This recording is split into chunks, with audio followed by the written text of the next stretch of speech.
everyone, good afternoon. Welcome to the second part of the Rolling Stone State of Affairs. Before we start, I would like to acknowledge the presence of our esteemed guests. We have Direct Joey Reyes and the team behind Food Delivery and also Quezon. We'll get to know more about them later. So, again, I would like to say thank you for being here and choosing to be with us this afternoon. This marks the celebration of our State of Affairs issue, and we look into today's society across culture, social issues, and art. In a short time since Rolling Stone arrived in the Philippines, it has dedicated itself to continuously amplify diverse voices and stories that truly matter. It is a lifestyle media brand for progressive thinkers, movers, and for those who lead conversations and challenge us all to think differently, much like the film that you have seen earlier. Rolling Stone Philippines sits at the epicenter of subcultures and provide a platform to present these conversations not just as trends, but as meaningful conversations with rich histories and values that are worthy to be seen and heard. Today's program is a perfect example of this. Underlining our commitment to sparking real, thought-provoking, and fearless dialogues, today is a starting point for us, where we hope the Rolling Stone Philippines community, together with all of you, truly comes alive. A community we believe will be realized through this event, and in just a few moments, by the impactful voices that you're going to hear at the panel later. Joining us today from the worlds of art, culture, education, mass media, and film. And of course, none of this would be possible without the generous support of our partners who have always shared the passion that fuels Rolling Stone Philippines and Modern Media Group. Today's event is presented by Zinn. Thank you for being a firm believer of Rolling Stone Philippines, what it stands for, and helping us find moments to capture Filipino creativity and showcase it to the world. Special thanks to our food and beverage partners, H2V2 Catering and Manila Craft Mixes and Brews. That's it for me. Lastly, I cannot forget to thank Cinepop for being a vibrant home for storytelling and community. We could not have chosen a more perfect venue to celebrate an event like this. This is a fitting place and a sanctuary for film and the creatives. So, good afternoon again, everyone. Thank you all for being here. Really nice to see a packed crowd. And I'd also like to acknowledge Director Raymond and Mikhail Red for also joining us here today. So it's truly an incredible sight to see a space filled with people who share a genuine interest in where we are as a country, as a culture, and as a people constantly negotiating with change. The State of Affairs, an initiative born from a need to do more than just cover events, we're here to make sense of them, to contextualize the shifts we often feel before we can fully articulate them. Timed with the release of our latest issue, this inaugural edition aims to cut through the noise and put fearless storytelling front and center, capturing the pulse of a country in motion. State of Film. Now to officially start our second panel for today, allow me to introduce Chairman of the Film Development Council of the Philippines, Direct Joey Reyes.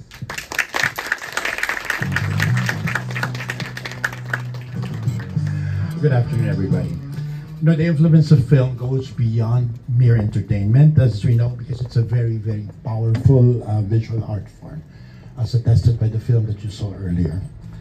It often reflects a society in which they come from, okay, portraying social values, cultural norms, as well as the zeitgeist of the time.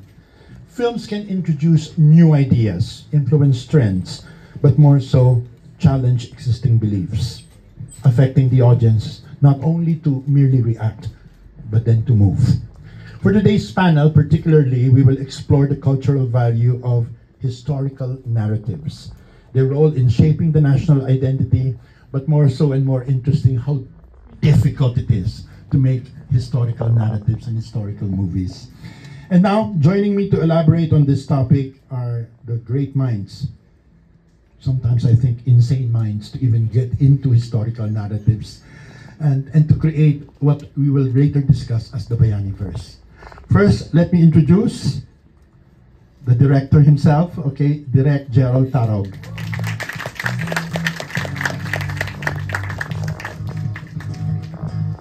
Hi, good afternoon. You have to say some words. Yeah, good afternoon. I have to introduce them first. Yes. Okay, my mistake. Okay. Secondly, thank you. Okay. The director of photography, okay, Pong Ignacio. Pong. And then lastly, a petite little girl who has a big job on her shoulders, okay, Daphne Chilson. Now you have to get some words. Okay, so i-introduce ko raw yung clip na ipapalabas namin. It's a 10-minute, tama? 10 minutes-ish. Okay. So, just a quick context for the film. Quezon is, of course, it's about Manuel Quezon, the President of the Commonwealth. It's made up of 4 different stories that kind of build up. So, nagbe-build up siya and they're interconnected. And another tool that Quezon uses to maintain his power. Ganun. So, it's made up of 4 different stories. The first chapter is Quezon versus Joven. Joven is the fictional character na tinawid namin from Luna to Goyo and now to Quezon. And then the second is Quezon versus Osmeña. The third is Quezon, the third is Quezon versus Wood, Leonard Wood, yung Governor General ng Philippines. And the last is Quezon versus Aguinaldo. So the clip that we're showing to you is actually the bulk of the first chapter, Quezon versus Joven. So, ang disclaimer ko lang dito ay work in progress pa lang to dahil, to be honest, kasi simula ko pa lang ng film scoring ng pelikula ngayon. So, it's about, we did our best to make it presentable, pero let's say mga 60 to 70% presentable pa siya, in my opinion. Pero, what you'll see is, the first chunk is Quezon and Joven in 1901, nung nag-surrender si Quezon, and then tatalon siya to 1935 with Quezon and Joven in Malacanang Palace. And it's basically yung parang, kasi yung 4 na kwento na yun ay 4 na away. So ito yung unang away, and it's kind of the more intellectual, quote-unquote, away dun sa film. But I think it's enough to encapsulate the themes of the film and to start a discussion. Yeah, so let's watch this. Okay, may gustong sabihin. Thank you, Direk. Before we play the film, the 10-minute preview, I would like to share a friendly reminder that the use of any cameras and any electronic devices. Maybe it's for you, Daphne, as well as for you, Gerald. Whatever triggered you to create the Bayaniverse? Actually, Gerald is the architect, so Okay. I'll pass the mic to him. Okay, the architect. Why? What triggered you to do this? From the very start, was it meant to be a trilogy? Yeah. Yung General Luna was yung conception ng General Luna was back in 2012. Pero the script itself existed already in the parang mga mid-90s pa lang. And then when I asked permission to rewrite the script, so around 2012, if you remember, medyo peak to ng Marvel Cinematic Universe. So I thought it would be interesting if we had our own cinematic universe, pero it's made up of real historical figures. And kasi once you start reading upon history, ang linaw ng mga interconnected na kwento ng mga bayani. So yun. And then the whole thing was kind of based on Nick Joaquin's A Question of Heroes. So dun sa librong yon, may chapter kay Antonio Luna, meron kay Gregorio del Pilar, and also nandun din si Aguinaldo. So I figured that these 3 are very interesting to put on screen. And then for the third one, I just thought I should get out of the book and find another character na nakatali din yung histories ng tatlo, which is Manuel Quezon. So, okay, well, that answers my question. Apparently, it is a derivative of the chapters of a Nick Joaquin book, Yeah. which is A Question of Heroes, and I think it's very interesting. I mean, the whole character of Antonio Luna is much larger than life, right? And then there is, a paler version in Gregorio del Pilar. But why Quezon? So he was out of the book, yet you chose Quezon. What is it about Quezon which made you match him with the characters of the Maverick Antonio Luna, the boy general Gregorio del Pilar, and now why Quezon? The whole idea behind the Bayaniverse is actually yung pag-dissect ng idea ng Bayani. So parang kasi mga rebulto na yung mga heroes na yun eh. Tapos binababa natin sila sa level ng human para mapag-aralan yung mga gray areas nila. So we did that with Luna and then Goyo, and then yung story ni Quezon I thought would be the perfect encapsulation of the entire trilogy, and pangsarado siya kasi Quezon is pretty much an institution. He's a city, he's a monument. Yon.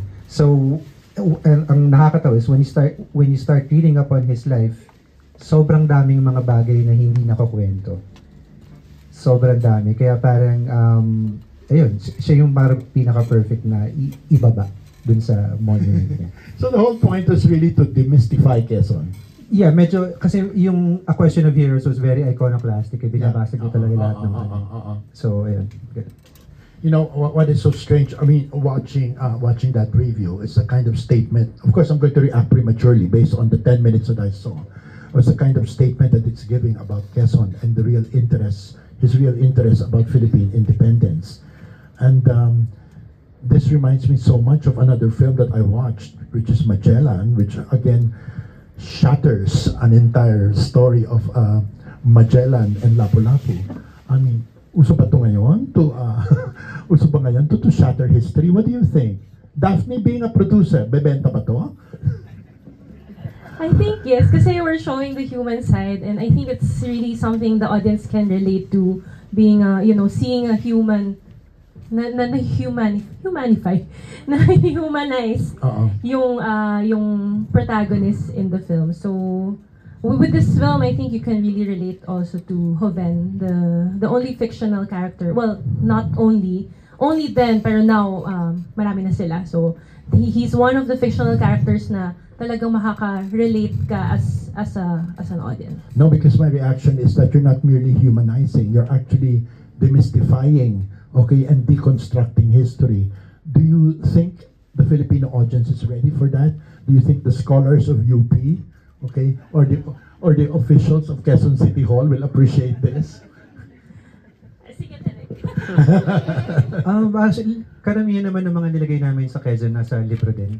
So even if people are like, totoo ba nangyari yan or siya ba talaga yan, I can always point to the books kasi okay. nandun naman lahat yan. Okay, including that of Quezon. I mean, have there been? I guess there have been statements, right, about Quezon's and choice of interest. Wasn't he the guy who said, "I'd rather have a government run than like hell"? By, yeah. Mahaba yun. Mahaba yung context nun. Pero he'd rather have a government run like hell by Filipinos rather than one. Yeah, yun. Basta yan. Alam nyo na yan. I-google nyo na lang. No, he'd rather have a government run like hell by Filipinos rather than by Americans, right? Well, it was a premonition. Okay. Ginusto niya eh. Okay. Now, moving on. Ito tanong ko bilang isang producer din, God, Daphne, ano pumasok sa isip ninyo dahil ang gumawa ng historical film ay hindi madali at napaka magastos? Ang laking sugal. Alam ko, tumimba kayo sa Luna, di ba? There's no denying about that. And then, so-so, sa Goyo. Now, Quezon. Okay? Ano ba ito? Is it a masochistic act on your part? Why? I think lahat ng producer ganon. No, I think it was already lined up for 2020 along with other titles. But we had a restructure in TBA Studios, reorganization, and then of course COVID-19 happened, and then we all just hit on the pause button. And I just said back then, if there's one film na kailangan namin ituloy or pwedeng ituloy, it's just really Quezon. Just because we thought of the trilogy, the Bayaniverse, and it's a film that we would leave behind as legacy. Legacy, okay. Yes. Kasi aside from Luna, the only other historical film that really made a lot of money was during the Metro Manila Film Festival. If you remember, Marilu Diaz Abayas Jose Rizal, right? But you're showing this outside the festival. And we know for a fact that it's almost like a freak of nature, not unless you have Alden and Catherine, okay, to have, big hits outside the festival. And you're showing it this October. Is it another exercise in masochism? Can you please explain? I think it's a strategy that most of the producers will agree also that I think hindi din masyado alam ng karamihan, and if you open in MMFF, you're sharing the theater screens with other participants. So you're like maybe 8 or 10 entries. Maybe this year I think 8 na lang sila. 8 daw. But ang hirap din kasi it's a raffle draw. Ang hirap maghati-hati. And I've always been very vocal about it. I don't want to open with like 20 screens. I want to hit like a 200 opening screen sana. And then that's really a business strategy for us. Yeah, I think very few people know that during the MMFF, only at most 3 make money out of the 8 or out of the 10. Last year it's 2.5.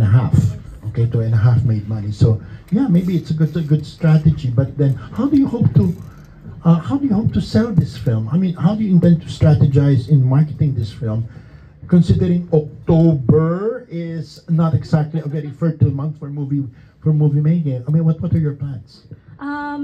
Actually, the September and October is actually perfect for something like this. But in terms of marketing, marami ding local films na, I mean, gladly we have, enough budget, not enough budget, but we have a certain budget that we're willing to spend on. We already strategized a year-round marketing. So we started January, we announced the film, and then by February and March, we announced, the participation of Ian Glenn, who's, Sir Jorah in Game of Thrones, and he's not just a cameo, he has like a whole chunk of a film with him. And after that, before that, we announced, Jericho Rosales, na kapalit ni TJ Trinidad. So starting by January, nag-iingay na kami, and then we started our school tour with, we're going to nationwide school tours. We started with Metro Manila last month or 2 weeks ago. Nahihilo na ako sa dates. Pero last week we were in Dumaguete, and then this weekend we're going to Bacolod. So it's a weekly thing for the youth and educators. Yeah. Yeah, I think Paul wants to say something. Yeah. Sorry, I want to add lang kasi I just wanted to commend rin Daphne's strategy and also the marketing team kasi medyo kakaiba yung diskarte. Especially since nung Luna medyo syempre blackout yung and traditionally, kapag may mga film set, hindi nagpapalabas ng mga snippets, ganyan. Or ganito, for example, hindi masyadong ginagawa. And I guess it's changed a bit. With Luna kasi, there was like push ng, also social media really pushed the popularity of that film, di ba? Nung parang open the theaters again, more cinemas for us.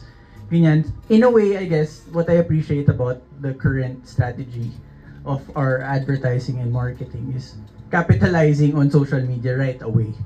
Diba? Kasi medyo ganun and everyone's very well aware that the bigger chunk or the bigger strategy is in the marketing. And like for example, Daphne's been partnering with some brands right away. Wala pa yung so it's creating that buzz and also partnering with some brands. And yun, and I also, yun nga, we're part of her strategy, I guess, is creating her own buzz outside the MMFF also. No, pero totoo ka. I think 40% of the success of film is marketing. I think a good example, it's not only marketing because you can market it so much, but if your movie is trash, it's still going to be trash. I think one good example is what's happening in Sunshine right now. If I can share this, but it almost had only 3 cinemas were supposed to be left on its second week, but because of the surge of the first weekend, now it's all over and it's entering its 3rd week. So given the chance of word of mouth. But maganda, you're doing pala a year-long strategizing na dito, walang... okay, and what have you got to say about this? I mean, are you nervous about this, Direk? Honestly. I'm sure with Luna, I mean, you were doing somersaults and cartwheels. But I mean, are you nervous about this? Kasi honestly, Luna is a larger than life, hindi ba? Spitfire of a character, hindi ba? how are you portraying Quezon to generate a similar interest? Is he gonna be, your delicious conyo boy? What's he gonna be? I never think about that. Oh, you never think about that. I just try to focus on telling a good story. Uh-huh. And with the Quezon material, masaya kami ni Roddy dun sa nasulat namin. So, si Roddy Vera. Who's a wonderful actor. I saw him in Into the Woods. He's a better singer than he is a writer, believe me. Okay. No, pero napaka-controversial nito. Are you ready for the conversation that's going to happen when this comes out? I mean, baka maging persona non grata ka dito sa Quezon City. No, I mean, are you ready for this? Again, everything is in the books. Okay. So, and kami ni Roddy, we went through around mga 50, sa Rolling Stone sabi 80, it's actually 50 plus. 50 plus na books yung dinaanan namin just to find the stories na pwedeng i-kwento. So, again, wala kaming masyadong mga sobrang controversial na inimbento. Lahat ng mga controversy na makikita sa pelikula, it's right there sa mga chapters na mga elements. No, kasi tulang 10 minutes na to, ang dami nyo nang sinabi about Quezon eh. Ang dami nyo nang sinabi doon sa snippet na yun na medyo kakabahan na ako sa mga UP historians. Wala akong problema sa historians. Okay. Kung magalit sila, wala akong problema. Okay. We shall see what we shall see, okay? Now, another point, so what do you hope to achieve with this production? Hindi ba at the time na nagbababaan ng budget, hindi ba? All of a sudden you splurged. What do you hope to achieve? How do you hope this would affect the rest of the ecology of Philippine filmmaking right now?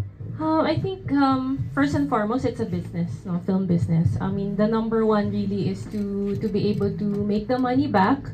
But in order for us to do it, we have to present a really nice product, and which we are. And of course, additionally, the marketing strategy. And so, I think, and study of when it's going to be released, the study of sino ba ang audience namin, how are we going to target them. So, I think everything's data-driven talaga. So, I really hope we get our money back with this film. So, yeah. Daphne, do you hope to make this cross borders? In other words, do you hope to show this beyond, the Philippine market? Yes, we do have plan. We are already in talks with international screenings, but very early stages. So we're still focusing on the Philippine market. Okay, can I play devil's advocate? Yes. All right. You see, Philippine historical figures are significant for us because they're part of our history. But the moment it crosses borders with foreign audiences, you just have to calibrate just how interested they are in our heroes and how much significance they have in our lives. Because I think that's evidenced by a lot of historical movies that we have done before, which never crossed borders because it only catered to the interests of Filipinos. You're not worried about that?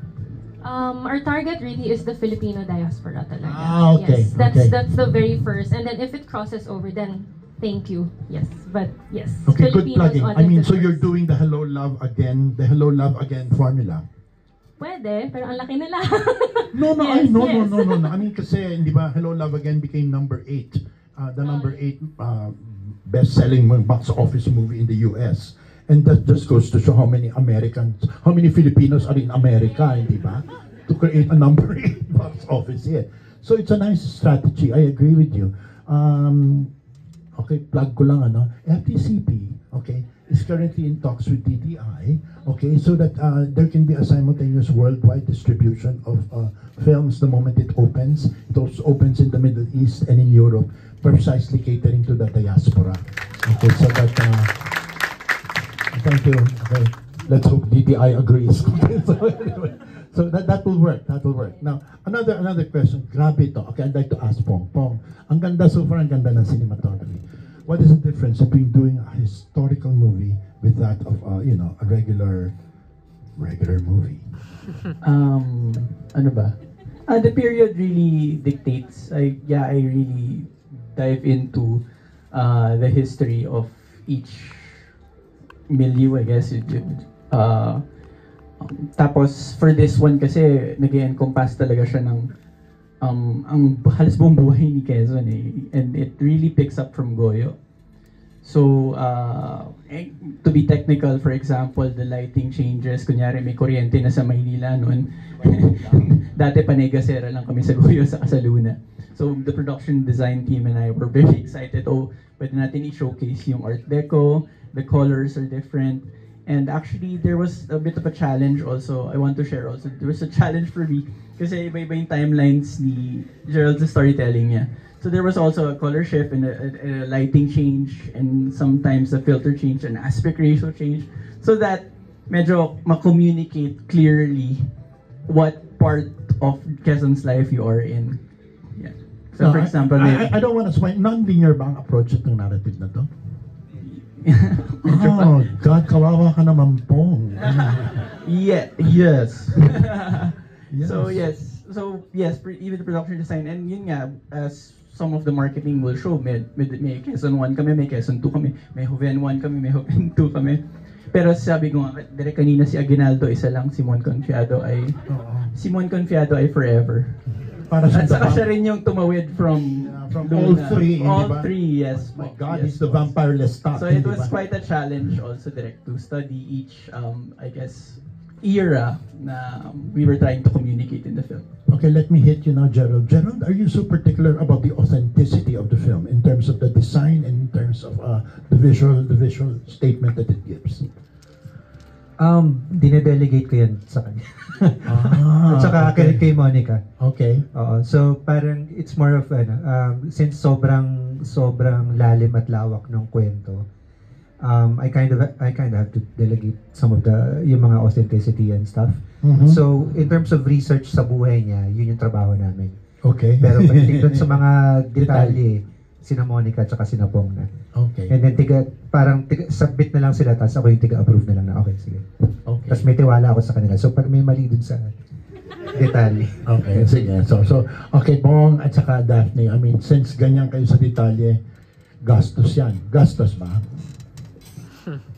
Yes. Okay, Pero, siguro magastos na luluha si Daphne. Okay. but I would say the team really are on board talaga on like creatively thinking how to be able to tipid.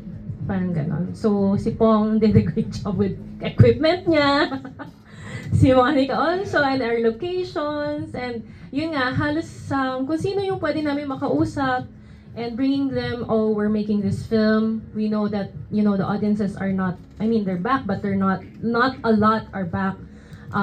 So, parang nagko-collaborate sila with us. And we parang they always say, naniniwala kami sa what you do, and this is, you know, it's a historical film. So, it really, yung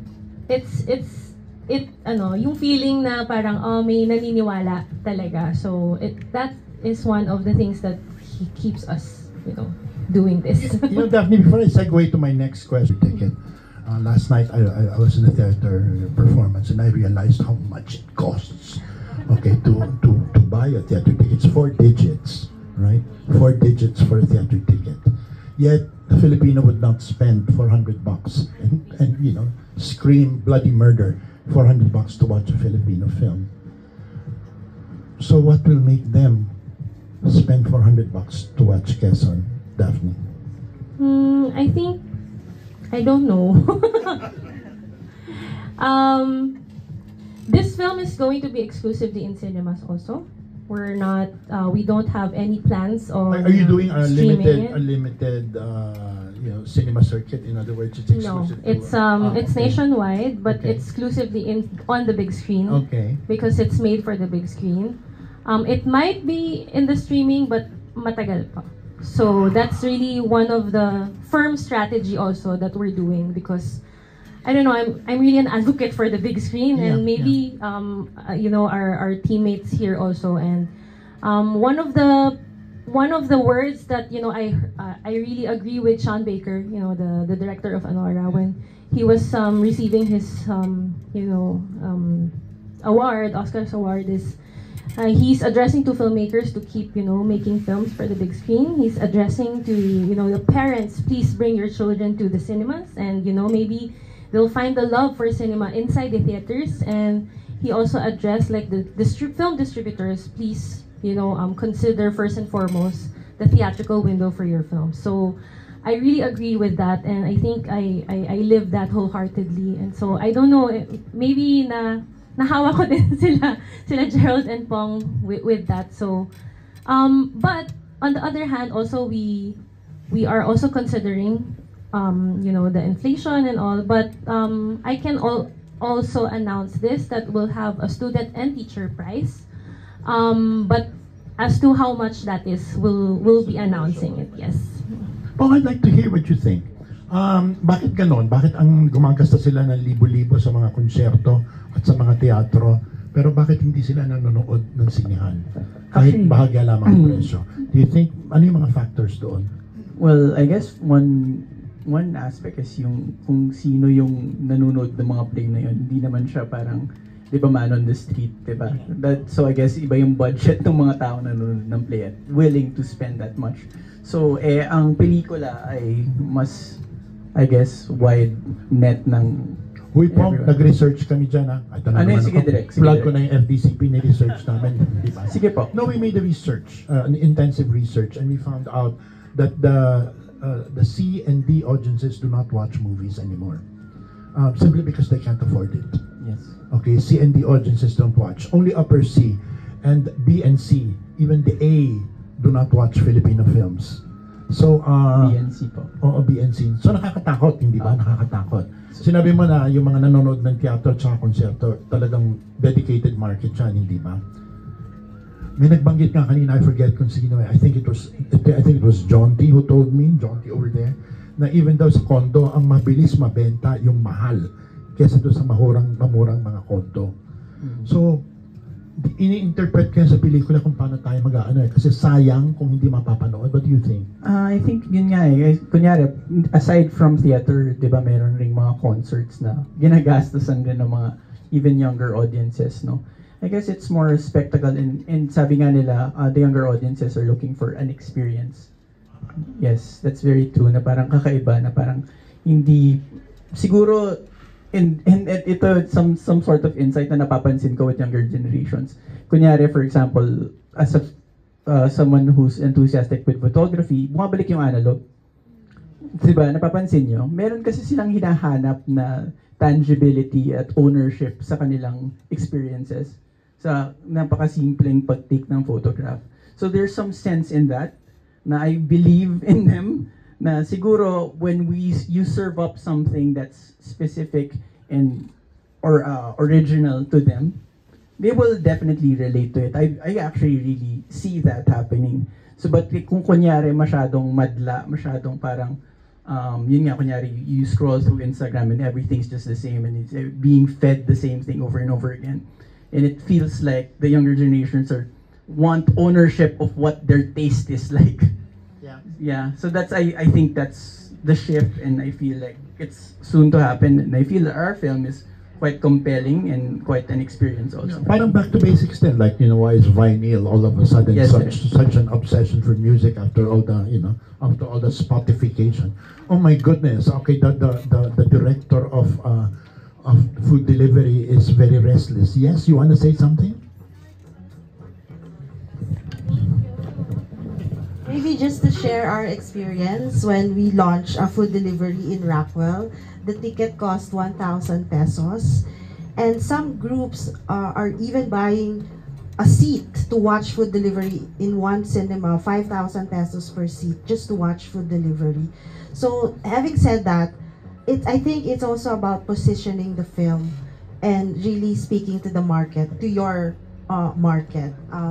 Of course, Rockwell happens serendipitously. They open the cinema for us at first, but just to realize that when you have a product, you can't just put it out there and just let the audience decide by themselves. Sometimes you have to create the right space for your film and attract the right audience for it, and then later on, it will trickle down. So I guess my experience means that I think people are ready now to go back to the cinema, but it's just a matter of creating the right environment and the right respect for the film that we're creating. Yeah, the right content, the right audience, and the right timing. Okay? Yes. Okay, before I move on, Tito Gerald, I'd like to hear what you want to say. Nasa post pa po muna. Oh, nasa post. I think he's composing the score. Literal. Why is Quezon going to be that kind of experience which will attract the Filipino audience to the movie house? We're banking on yung momentum na establish ng first two films. Okay. So, kasi I think, I'm not sure, but ang trend ngayon sa cinemas is pumupunta ang tao pag mas event film siya. Definitely. Yun. So, I think it would be safe to say na sa context ng Philippine cinema, ay posibleng event film yung Quezon, considering na yun nga, it's the last part of a trilogy, and yung pinanggalingan ng Henry Luna was like huge. Goya was budget-wise huge.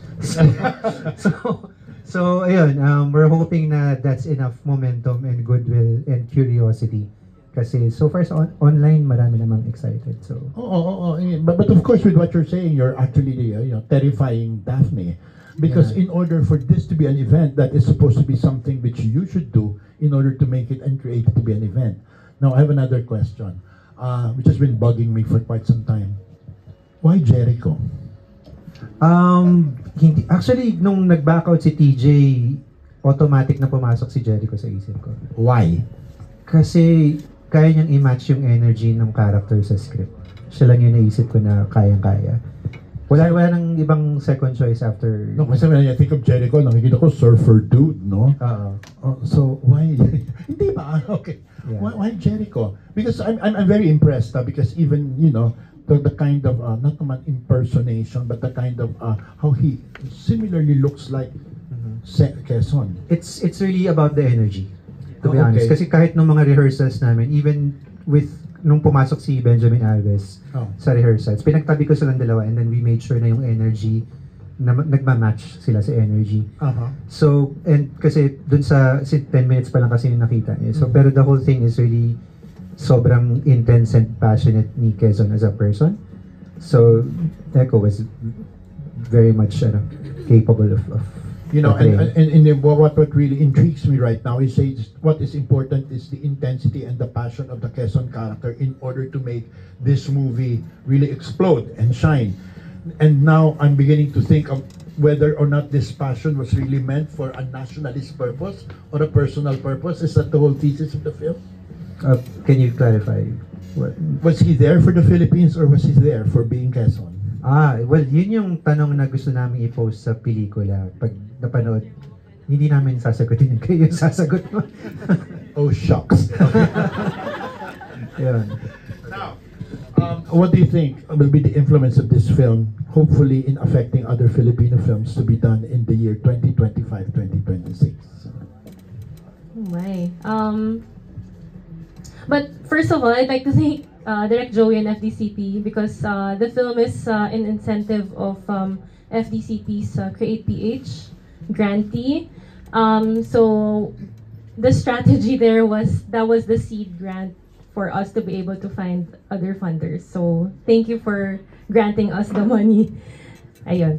Ano ba? Are we setting the bar too high? I think no. Siguro para mas masimplihan ang tanong, ano ang gusto nyo maging epekto ng pelikulang ito sa ibang producer sa mga uri ng pelikulang ginagawa nila? Oh my God.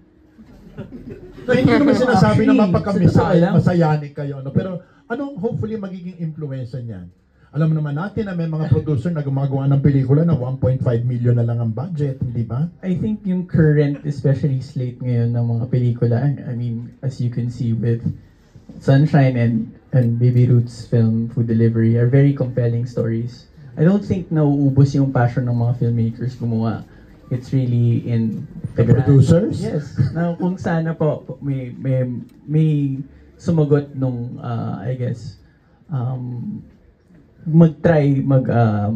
tawag dito, tumaya, diba? Doon sa mga compelling stories na yun. Kasi minsan talagang napapansin siguro rin natin na audiences have clearly parang napapagod na sa mga Marvel and yung mga ganun, yung mga... No, in fairness, hindi kumikita yung Fantastic Four, hindi yes kumita. Yun po. So it's really in the different, and it's also not just a trend here. napapansin mo na rin yan sa Hollywood na parang naghahanap na sila ng ibang storya. And maybe, kailangan siguro pa natin gumawa ng ibang storya na kakaiba ang experience. Yun lang, I think.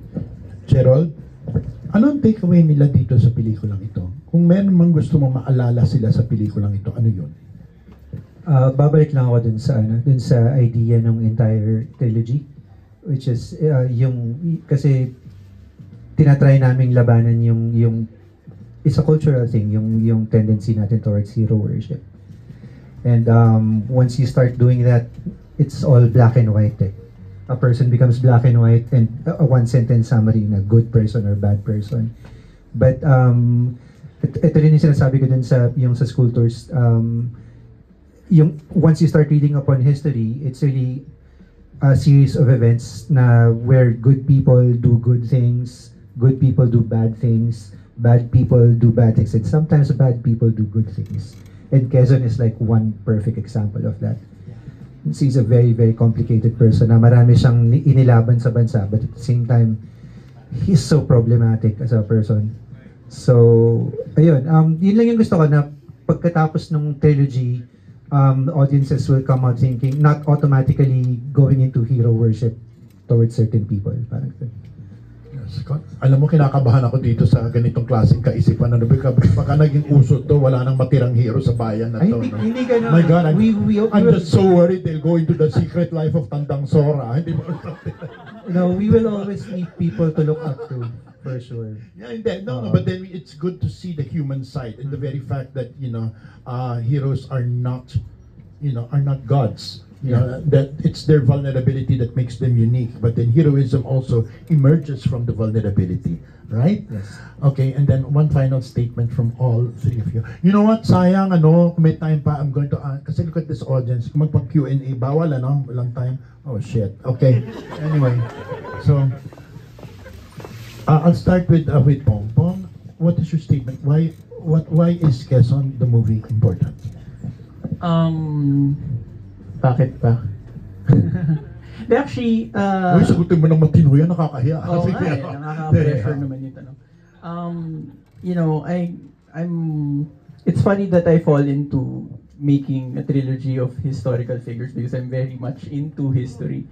And I love that book by A Question of Heroes. And I think that push of Gerald na lagi nating tinatanong yung mga figures natin, yung mga leaders natin. It's very compelling and it's very relatable. It's very important, especially for younger audiences.